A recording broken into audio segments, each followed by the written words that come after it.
Good morning guys.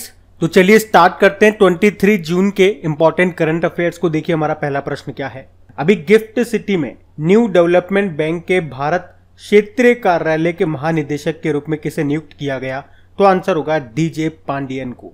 आपको याद होगा हम लोगों ने पढ़ा था कि न्यू डेवलपमेंट बैंक ये गिफ्ट सिटी में कार्यालय खोलने वाली पहली बहुपक्षीय यानी कि मल्टीलैटरल एजेंसी बन गई है और अभी इसने डॉक्टर डीजे पांडियन को अपने भारत क्षेत्रीय कार्यालय के महानिदेशक के रूप में नियुक्त किया है।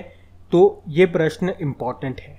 न्यू डेवलपमेंट बैंक जिसे ब्रिक्स डेवलपमेंट बैंक के रूप में भी जाना जाता था, न्यू डेवलपमेंट बैंक जिसे ब्रिक्स डेवलपमेंट बैंक के रूप में भी जाना जाता है। अच्छा, यहां से एक प्रश्न आपको और याद आएगा। पिछले साल की बात है, इसमें 4 नए देश शामिल हुए थे।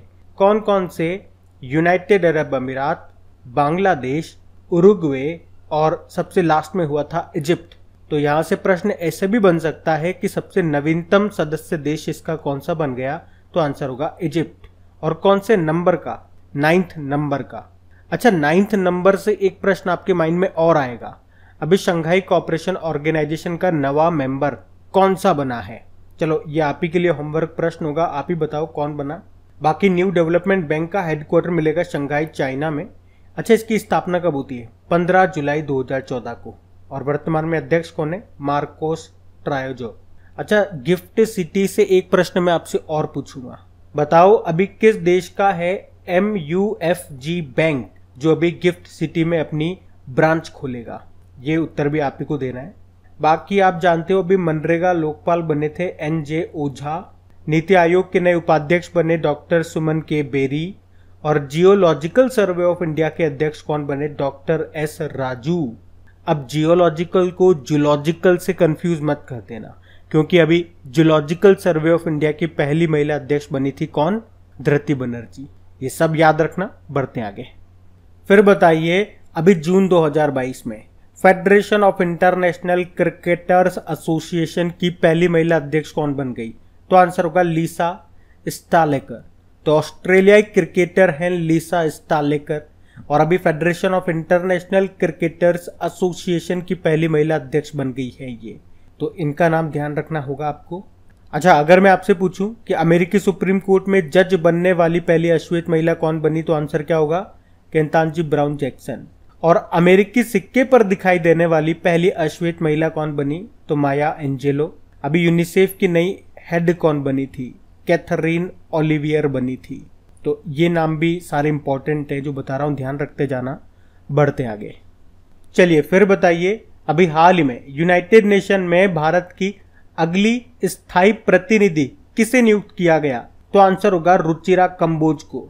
तो वरिष्ठ राजनयिक रुचिरा कंबोज, वैसे ये वर्तमान में भूटान में भारत की राजदूत है, एम्बेसडर है, लेकिन अभी इनको न्यूयॉर्क में संयुक्त राष्ट्र यूनाइटेड नेशन में भारत के अगले स्थायी प्रतिनिधि के रूप में नियुक्त किया गया है। तो इस तरह से वे अब संयुक्त राष्ट्र में भारतीय राजदूत के रूप में TS तिरुमूर्ति का स्थान लेंगी। TS तिरुमूर्ति, आपको ये नाम जरूर याद होगा। और अब उनकी जगह आ गई है रुचिरा कंबोज। तो इनका नाम आपको जरूर याद रखना है। पहले बात करते हैं A मणिमेखलाई की। यह भी यूनियन बैंक ऑफ इंडिया की पहली महिला MD CEO बनी थी। चलो बताओ, अभी आर्मी के एविएशन विंग में शामिल होने वाली पहली महिला अधिकारी कौन बनी? तो आंसर होगा अबुलाशा बराक। और जवाहरलाल नेहरू यूनिवर्सिटी की पहली महिला वाइस चांसलर कौन बनी? शांति श्री धुलीपुड़ी पंडित बनी। अच्छा, आप कहोगे संयुक्त राष्ट्र के बारे में, यूनाइटेड नेशन के बारे में बताइए। तो स्थापना होती है 24 अक्टूबर 1945 को और इसका हेडक्वार्टर है न्यूयॉर्क में और उसके सेक्रेटरी जनरल है एंटोनियो गुतेरेस, जो कि खुद पुर्तगाल से हैं। अच्छा, क्या अभी आपको याद है अभी under secretary general of United nation कौन बनी थी? तो आंसर होगा रबाब फातिमा। ये बांग्लादेश की है। एक्चुअल में ये यूनाइटेड नेशन में बांग्लादेश की परमानेंट रिप्रेजेंटेटिव हैं रबाब फातिमा। और अभी रामकृष्ण मुक्काविल्ली का नाम आपको याद होगा। अभी संयुक्त राष्ट्र ग्लोबल कॉम्पैक्ट के द्वारा मान्यता प्राप्त करने वाले ये पहले भारतीय बने थे। और अभी संयुक्त राष्ट्र के सलाहकार बोर्ड में किसे शामिल किया गया था? तो आंसर होगा जयति घोष को। और अभी यूनाइटेड नेशन डेवलपमेंट प्रोग्राम ने इंडिया यूथ क्लाइमेट चैंपियन के रूप में किसे घोषित किया था? तो आंसर होगा प्राजक्ता कोली को। तो ये सारे पॉइंट्स ध्यान रखना। बढ़ते आगे। फिर अगला प्रश्न आपका है, अभी हाल ही में वर्ल्ड हाइड्रोग्राफी डे ये कब मनाया गया? तो आंसर होगा 21 जून को। तो हर साल 21 जून को वर्ल्ड हाइड्रोग्राफी डे के रूप में मनाया जाता है। तो हाइड्रोग्राफर्स के काम और हाइड्रोग्राफी के महत्व को प्रचारित करने के लिए इसे अंतरराष्ट्रीय हाइड्रोग्राफिक संगठन के द्वारा मनाया जाता है। और इस बार थीम क्या है इसकी? Hydrography contributing to the United Nation Ocean Decade. अच्छा, आपको पता है जब भी कोई इंपॉर्टेंट डे वाला क्वेश्चन आता है उस महीने के सारे इंपॉर्टेंट डेज को मैं आपको बार बार रिवाइज कराता हूं ताकि वो आपको याद रहे। तो अभी आप क्या काम करो, 2 मिनट के लिए वीडियो को पॉज करो। जून में जितने भी इंपॉर्टेंट डेज आपको याद है या जो भी हमने पढ़े हैं उनको कमेंट बॉक्स में टाइप करने की कोशिश करो और फिर आप नोटिस करो कि आप कहां पे अटक रहे हो। उससे आपको आपकी कमी पता लगेगी और आप अपने अंदर सुधार ला पाओगे। चलिए आप लिखिए, हम बढ़ते आगे। फिर बताइए, अभी हाल ही में किस देश की महिला कुश्ती टीम ने अंडर 17 एशियाई चैंपियनशिप को जीत लिया? तो आंसर होगा भारत। तो भारत की महिला कुश्ती टीम ने अभी अंडर 17 एशियाई चैंपियनशिप का खिताब जीत लिया है। और अगर आप पूछोगे ये हुआ कहां पे, तो किर्गिस्तान के बिश्केक में यह हुआ। इसमें भारत 8 गोल्ड, 1 सिल्वर और 1 ब्रोंज के साथ टॉप पे रहा। सेकंड पे जापान है और तीसरे पे है मंगोलिया। अच्छा, यहाँ पे एक प्रश्न मैं आपसे पूछूंगा, बताओ रेल मंत्रालय ये किस देश में सबसे बड़ी कुश्ती अकादमी बनाएगा? Wrestling academy. तो आंसर होगा किशनगंज, दिल्ली में। आपको याद होगा टोक्यो ओलंपिक 2020 में कुश्ती में हमारे पास 2 मेडल आए थे। कौन कौन लेकर के आए थे? एक तो रवि दहिया सिल्वर लाए थे और बजरंग पूनिया ब्रोंज मेडल लेकर के आए थे। अब ओलंपिक से एक प्रश्न मुझे और याद आ रहा है, बताओ ओलंपिक में पदक जीतने वाली पहली भारतीय महिला कौन बनी? तो आंसर होगा कर्णम मल्लेश्वरी। सन 2000 के सिडनी ओलंपिक में ब्रोंज जीता था। ये एक वेट लिफ्टर थी और अभी इनका नाम करंट अफेयर्स में भी है कि दिल्ली स्पोर्ट्स यूनिवर्सिटी की पहली वाइस चांसलर बनाया गया इनको। अब एक और प्रश्न बताओ, ये तो हमने बात कर लिया ओलंपिक में पदक जीतने वाली पहली भारतीय महिला, लेकिन अगर आपसे पूछें कि ओलंपिक में पदक जीतने वाले पहले भारतीय कौन बने, तो आंसर होगा केडी जाधव। ये पहलवान थे, पहलवानी में कुश्ती में इन्होंने ब्रोंज मेडल जीता था 1952 के हेलसिंकी ओलंपिक में। चलो एक और करंट अफेयर्स का प्रश्न आपसे पूछता हूँ। अभी एशियाई कुश्ती चैंपियनशिप 2022 का आयोजन हुआ था मंगोलिया के कैपिटल उलन बटर में।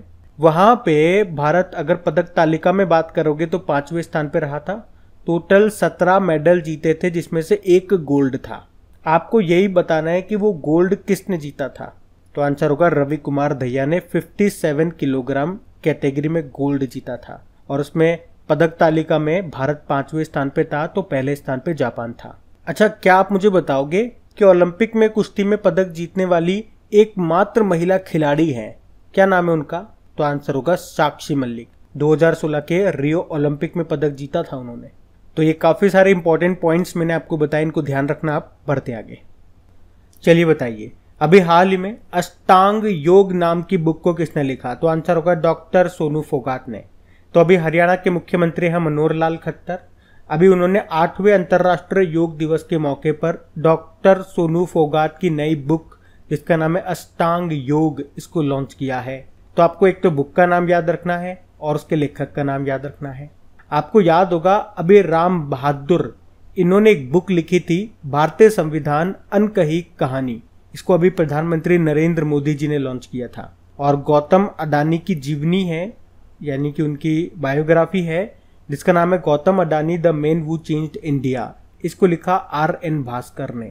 और विनीत कार्निक, अभी भारत की पहली स्पोर्ट्स मार्केटिंग बुक है जिसका नाम है business of sports the winning formula for success. इसको इन्होंने लिखा है विनीत कार्निक ने। अच्छा, यहाँ पे योग की बात हुई है तो आपको पता है अभी इंटरनेशनल योगा डे हमने कब मनाया? 21 जून को। उसकी थीम थी मानवता के लिए योग, योगा फॉर ह्यूमैनिटी। आयोजन हुआ था मैसूर कर्नाटक में और ये इसका कौन सा संस्करण था? 8वां संस्करण था।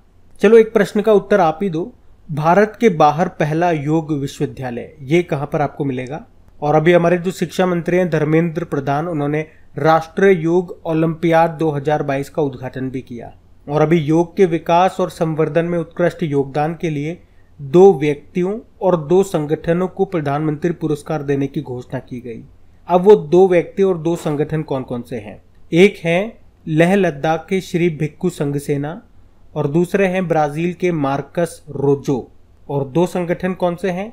द डिवाइन लाइफ सोसाइटी जो कि है उत्तराखंड का, और ब्रिटिश व्हील ऑफ योग ये है यूके का। तो ये आप ध्यान रख लो। बढ़ते आगे। चलिए बताइए, जून 2022 में किस देश के खुसगुल झील राष्ट्रीय उद्यान को यूनेस्को के बायोस्फीयर रिजर्व के विश्व नेटवर्क में शामिल किया गया? तो आंसर होगा मंगोलिया। तो मंगोलिया के खुसगुल झील राष्ट्रीय उद्यान को यूनेस्को के बायोस्फीयर रिजर्व के वर्ल्ड नेटवर्क में शामिल किया गया है। और ये जो खुसगुल झील है ये रशियन सीमा के पास उत्तरी मंगोलिया के खुसगुल प्रांत में स्थित है, जिसमें मंगोलिया का लगभग 70% ताजा पानी, या यूं कह दे दुनिया के कुल ताजे पानी का 0.4% हिस्सा है। और इस तरह से मंगोलिया से अब तक कुल 9 साइटों को नेटवर्क में पंजीकृत किया जा चुका है। अच्छा, यूनेस्को के बारे में हम चर्चा करेंगे, उससे पहले मंगोलिया के बारे में जान लो। कैपिटल इसकी उलानबाटर है, करेंसी है मंगोलियन टोगरोग। और भारत और मंगोलिया के बीच में कौन सी एक्सरसाइज होती है? तो नोमैडिक एलिफेंट। गोबी का मरुस्थल ये आपको चाइना और मंगोलिया की सीमा पे मिलेगा। और अभी 2-3 दिन पहले हमने पढ़ा था कि महिला शांति और सुरक्षा सेमिनार का आयोजन ये मंगोलिया में ही किया गया था। यह एक लैंड लॉक कंट्री है। अब यूनेस्को की बात करते हैं तो इसका फुल फॉर्म होता है United Nation Educational and Scientific Cultural Organization. Headquarter मिलेगा पेरिस फ्रांस में और इसके डायरेक्टर जनरल है ऑड्रे अज़ौले। तो ध्यान रखना ये। बढ़ते आगे। चलिए फिर बताइए, अभी जून 2022 में one nation one ration card योजना को लागू करने वाला 36वां राज्य कौन सा बन गया? तो आंसर होगा असम। तो असम राज्य ये one nation one ration card योजना को लागू करने वाला 36वां राज्य बन गया है। और इसके साथ ही one nation one ration card योजना सभी 36 राज्यों और केंद्र शासित प्रदेशों में सफलतापूर्वक लागू की जा चुकी, जिससे पूरे देश में खाद्य सुरक्षा पोर्टेबल हो गई। अच्छा, one nation one ration card योजना की बात करें तो सबसे पहले इसे 4 राज्यों में शुरू किया गया था। कौन कौन से? महाराष्ट्र, गुजरात, आंध्र प्रदेश और तेलंगाना में। और इसका उद्देश्य क्या है? जो भी लाभार्थी है, मतलब जिनके पास भी राशन कार्ड है, तो वे कहीं से भी किसी भी राज्य से राशन कार्ड दिखा करके अपने हिस्से का अनाज ले सकते हैं। अब बात यहाँ पे असम की है, तो ये रहा मैप में असम।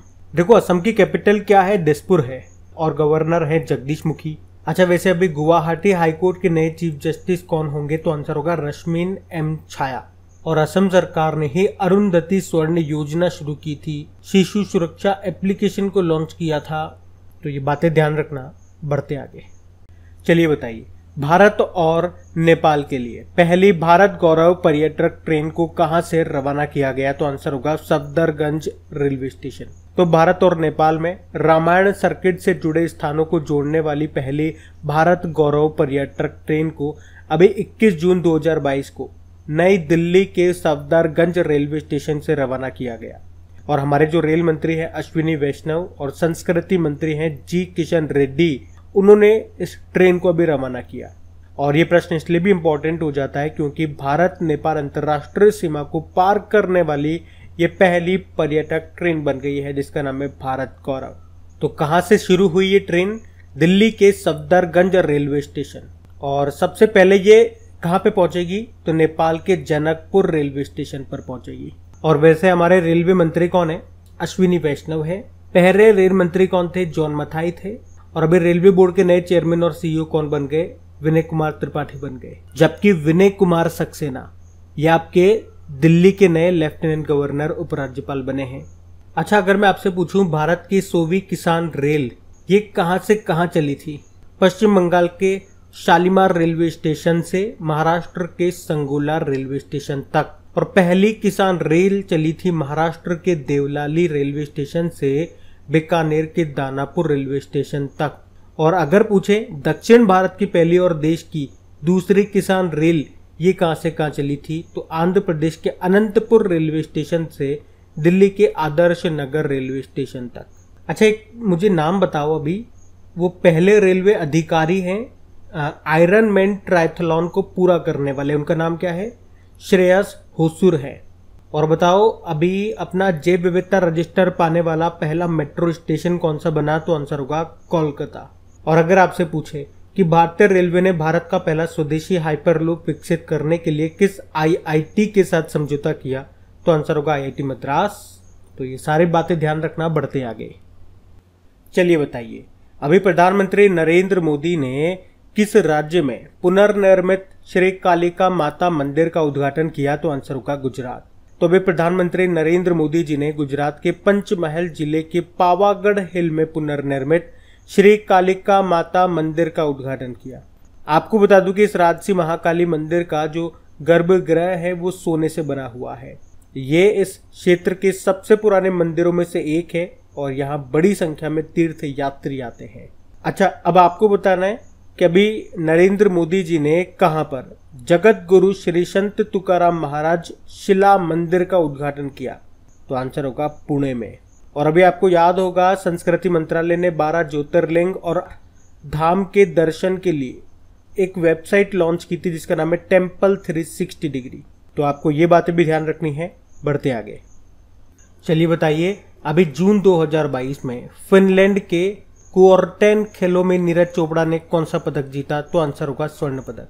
तो अभी ओलंपिक चैंपियन है नीरज चोपड़ा, जिन्होंने फिनलैंड के कुओर्टेन खेलों में गोल्ड जीता है। कितनी दूर भाला फेंक कर? 86.69 मीटर। और अभी आपको याद हो तो फिनलैंड में ही पावो नुर्मी खेल हुए थे, उसमें भाग लेते हुए 89.30 मीटर का नया नेशनल रिकॉर्ड बनाया था नीरज चोपड़ा ने। उसमें उन्होंने सिल्वर मेडल जीता था। और नीरज चोपड़ा ने टोक्यो ओलंपिक 2020 में गोल्ड जीता था। कितनी दूर भाला फेंका था उसमें? 87.58 मीटर। और ओलंपिक में गोल्ड जीतने वाले ये पहले भारतीय एथलीट हैं। इन्हीं के नाम पे भाला फेंक दिवस मनाया जाता है 7 अगस्त को। और खेलों में उत्कृष्टता के लिए परम विशिष्ट सेवा पदक इनको मिला। पद्मश्री 2022 अभी मिला था इनको। इनके ऊपर एक बुक भी लिखी गई है, गोल्डन बॉय नीरज चोपड़ा। किसने लिखी? नवदीप सिंह गिल ने। और टाटा AIA लाइफ इंश्योरेंस और गुड डॉट के ये ब्रांड एम्बेसडर बने। और आपको याद होगा Laureus World breakthrough of the year award के लिए अभी किस भारतीय खिलाड़ी को नॉमिनेट किया गया था? तो यही है वो नीरज चोपड़ा। याद रखना, इन्हें नॉमिनेट किया गया था, इन्हें अवार्ड मिला नहीं था। तो फिर मिला किसे था? MR राधुकानु को, टेनिस प्लेयर है। और पहले जो केरल ओलंपिक खेल हुए तिरुवनंतपुरम में, उसका शुभंकर मैस्कोट क्या था? नीरज नाम का खरगोश था। तो ये भी बातें ध्यान रखना, बढ़ते आगे। चलिए बताइए, विश्व संगीत दिवस कब मनाया गया? तो आंसर होगा 21 जून को। तो हर साल 21 जून को वर्ल्ड म्यूजिक डे के रूप में मनाया जाता है। इस दिन को पहली बार 1982 में फ्रांस में फेटे दे ला म्यूजिक के रूप में मनाया गया था। तो 21 जून आप तो याद रखो वर्ल्ड म्यूजिक डे मनाते हैं। इस बार इसकी थीम है म्यूजिक ऑन द इंटरसेक्शन। तो बात करेंगे कल के वीडियो में पूछे गए प्रश्न के उत्तर की। तो कल के वीडियो में आपसे पूछा था अभी मोदी जी ने भारतीय संविधान अनकही कहानी नाम की बुक को लॉन्च किया। इसके लेखक कौन है? तो आंसर होगा राम बहादुर। आप सभी ने प्रश्न का बिल्कुल सही उत्तर दिया है। और गाइज प्लीज अगर सेशन अच्छा लगे तो इसे लाइक करके अपने दोस्तों के साथ में शेयर जरूर कर देना अगर सेशन से आपको मदद मिलती है तो। और आपकी प्रैक्टिस के लिए इन सभी का क्विज बना करके अपलोड कर दिया आपके करियर एग्जाम एप्लीकेशन पे। वहीं पे आपको इसकी PDF भी मिल जाएगी। और मैं आपको बता दूं, इन सभी क्वेश्चंस का क्विक रिवीजन अगर आप करना चाहते हैं 3 से 4 मिनट के अंदर, तो इसका ऑडियो मैंने बना दिया है। तो हर क्वेश्चन के जो भी इंपॉर्टेंट पॉइंट्स है वहां पे बताया गया है, तो उसे सुन करके आप इन क्वेश्चंस का क्विक रिवीजन कर सकते हैं। ऑडियो का लिंक आपको नीचे डिस्क्रिप्शन बॉक्स में मिल जाएगा। अब ये रहा आज का आपका होमवर्क प्रश्न।